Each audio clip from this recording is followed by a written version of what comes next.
What's going on, everybody? Happy Friday. Welcome into another edition of Mile High Hockey. Rare break for the Avalanche, especially when they have been at home, but I'm sure the guys are loving it. A couple light practices at Family Sports over the last few days, but they'll be back at it tonight against the Nashville Predators. Want to get into that, but want to start with a question posed by our own Drew Spivak that I love very much, and I think we should get into. So, Drew, Nathan MacKinnon has a ridiculous 81 points through 45 games this season.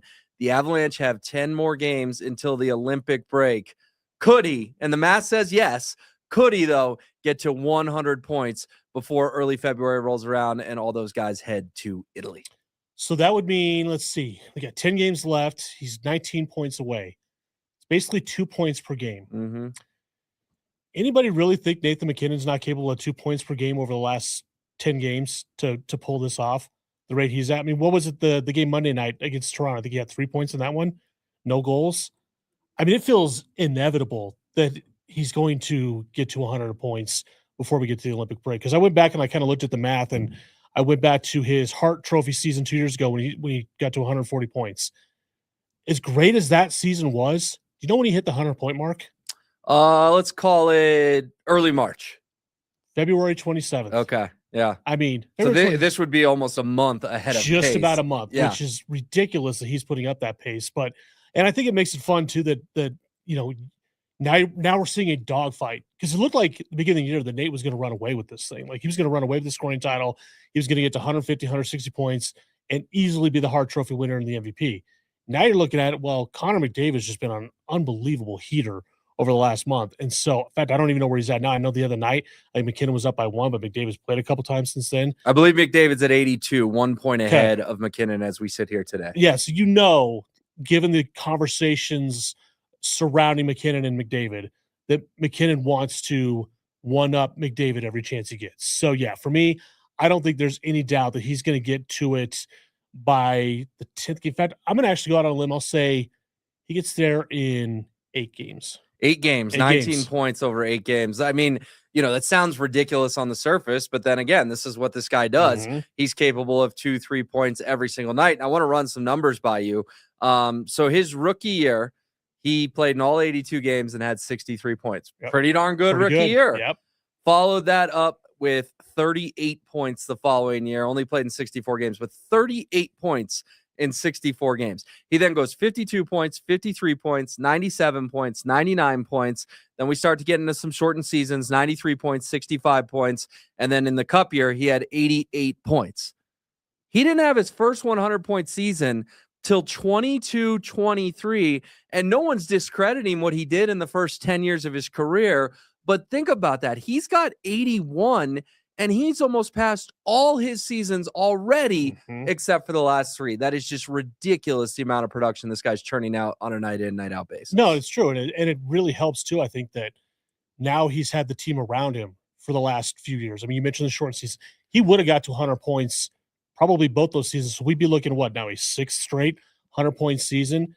If not, well, remember the cup year, he didn't, because he was battling injuries. He only played 65 games. That's good. But it would be 5 of 6 or 6 of 7, good something point, like that. Yeah. But yeah, I mean, it speaks to me like the fact of, like, look at the talent around him now, because it's not just like, oh, Nathan MacKinnon scoring 35, 40, 45 goals or whatever it is. He's getting a ton of assists. When you have guys like Mikko Rantanen around you, Gabe Landeskog, now Marty Necas, all these other guys, you're going to rack up the points on a regular basis. But it's cool to see the fact that he, for me, just every year, like, all right, he's what, 30 years old now. I don't even think he's at his peak yet. I don't even really think he's close, which is crazy, because I actually think this year and probably last year, he has been the best player in the National Hockey League. I think overall he is better than Connor McDavid. I know some people will argue with that, but I think over the course of the entire year of 2025, he was the leading scorer in the NHL over the course of those, you know, the into the previous season and then the beginning of this season. He's been the best player in the league, and I don't even think he's hit his ceiling yet, which, if I'm a fan of another team, that scares the daylights out of me. Yeah, no, it would be very scary, especially for those teams in the West that are getting a little older, and then even the young up-and-coming ones.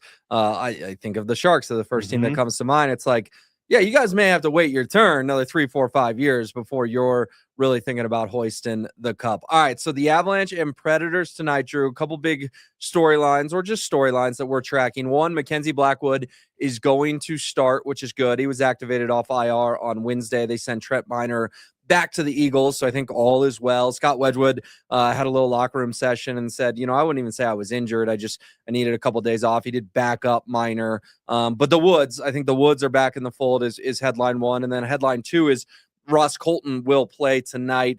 When guys are nicked up and miss practice, people are like, oh, what's going on? What's going on? Bednar said we'll see yesterday, and then this morning confirmed Colton will be in. Avs and Predators, any thoughts on that? And then also I kind of want to dive into Ross Colton and what he means to this team right now and what he could mean potentially, in a possible trade between now and the trade deadline. Yeah, tonight for me feels like a massive bounce back game because the Avs suffered their first loss in 17 games the other night against Toronto. And the previous 2 times they played Nashville this year, we talked about it a lot when this happened. Yeah. Nashville gave them fits. They just did. But it's a little different when you play in Nashville with all the things going on in that city, down Broadway, all that stuff. And it's different when you come here and you have to play at Ball Arena. Fewer distractions, things like that. I look at tonight and say, all right, this is a team that's probably ticked off that the home win streak came to an end last night. They're rested now. Like they played a lot of hockey over the course of about a 2-3 week stretch there. Then you get 4 days off in between games. That's a huge thing for a team that is, like you said, starting to kind of deal with some nicks. Like they're starting to get banged up a little bit. You mentioned Ross Colton, he kind of being knocked up a little bit. It's a little bit of a maybe small concern to say the least. But getting Mackenzie Blackwood back is huge. Leading the league in save percentage and goals against. I think he's won 7 straight games. He's got 1 loss on the year in regulation. It's crazy how good he's been this year. But this to me feels like a pretty handily done win, I guess, for the Avalanche tonight. But you mentioned Ross Colton, talk about him as like a trade piece. Who do you think, honestly, is – and it's crazy because I didn't realize this until the other day that we're 7 weeks away from the trade deadline with kind of a 2-week break in the middle there, 2.5, 3 week break in the middle there for the Olympic break. Do the Avs, number one, need to make a move? And number two, is Ross Colton maybe their most valuable trade piece? Yeah, it's a great question. Do the Avalanche need to make a move? My overwhelming gut on this, Drew, is no, absolutely not. You are on pace for perhaps the best regular season in NHL history. I would not tinker with it at all. And I know people will say, well, last year they made 9 trades and they needed the chemistry, whatever. They're not going to make 9. If they make any trades, they'll make 1 or 2. But even when they won the cup, Joe Sakic famously added 4 different guys, including an Arturi Lehkonen right before the trade deadline. Josh Manson came in, Andrew Cogliano. Like, there was some real significant contributors. But all that said, man, if I'm Chris McFarland, you are going to have to bowl me over with an offer to make a move. I'm not working the phones at all. I'm just not. And people say, well, then he's not doing his job. I don't care. He's already done his job. The team's in a great spot. It's in a great position. I would not place an outgoing trade call if I was the Avs GM. I would listen, but I'd hang up on you pretty quick unless it was an overwhelming deal in my favor. So that would be my gut on the trades. When it comes to Colton, I think he's a piece that maybe is going to get brought up. I think Samuel Girard is the biggest piece, though, and his name's been floated in trade rumors for years and years. So curious your thoughts on those 2 guys, anyone else you want to offer up, but also my notion that I literally, if the Avalanche make 0 trades, I will be a happy camper. I think I mostly agree with you on that aspect of it. The only thing that gives me a little bit of pause is the health of Logan O'Connor, because we're sitting here mid-January now, and we still haven't seen Logan O'Connor play a game yet this year. And no concrete updates other than some sort of setback. Yeah, he's working. He's working Yep. towards coming back. But I think Bednar was asked the other day whether or not he expects him back at the end of the season. He says, yeah, we should have him back. But, okay, when is he going to come back? Because while, yes, they have not missed a beat without him, he's an important part of what this team does. He's so good on the penalty kill. He's so good on that fourth line. I think you need him back. So to me, if you get to, around the deadline and you still don't have Logan O'Connor in the fold, I would maybe look to go get somebody that can supplant him because, listen, Gavin Brindley's been really good this year. Bardakov, especially lately, has played pretty good hockey. Joel Kiviranta, he's out there. He's out there. Yeah, he's skating around. But, like, we all know this. Like if you're gonna win a cup, you gotta be able to roll 4 lines. You gotta have as much depth as humanly possible. So for me, if you don't have Logan O'Connor by the deadline, I think that's the tweak you got to go get. You mentioned Sammy Gerard. I know that's kind of been the pipe dream for some Avs fans to trade him at some point in time. And I mean, I think we saw this summer, like they've been trying to trade him for 3 years. It's just not going to happen. A team does not want to take on a cap hit of $5 million for a guy that has his size. That's the biggest thing. He's a really good, solid regular season player, but when you get to the postseason, you want those bigger bodies, especially on the blue line. So that might be the other area if I'm the Avs and I'm looking to say, all right, let me go out and get a bigger defenseman because they did bulk up a little bit. I mean, you've got Brent Burns. He's not a super physical type player, but he can play the physical game when need be. The rest of that blue line, to me, completely fine. Ross Colton, I'm good either way. If they keep him, if they trade him, I'm good either way. But I'm mostly, like I said, with you that I don't think that there's a pressing need for anything really big to happen. I mean, if somebody, like you said, if somebody calls and says, hey, we'll give you this and this for Ross Colton, cool, go for it, do it. But other than that, I'm with you. Just kind of keep it as is. Let's keep this thing rolling. Well, and I think too, and Nathan MacKinnon has sort of hinted at this. He's never explicitly said it, but I think he's just glad that it's the team and he knows it's the team. And I think the constant moving of pieces, and I get it why they had to move pieces last year. I understand, but I do think that sort of wears on your superstars that like Nathan's walking in and he's like, well, there's Kale, there's Gabe.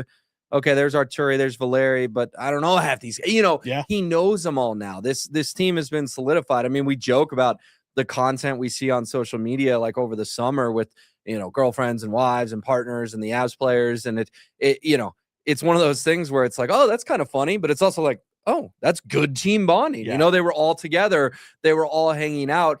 I think if you're MacKinnon or Makar, you're finally feeling not that angst that you're going to get traded. They're not going anywhere, but that angst that literally anyone in the room, a la Mikko Rantanen, could get moved.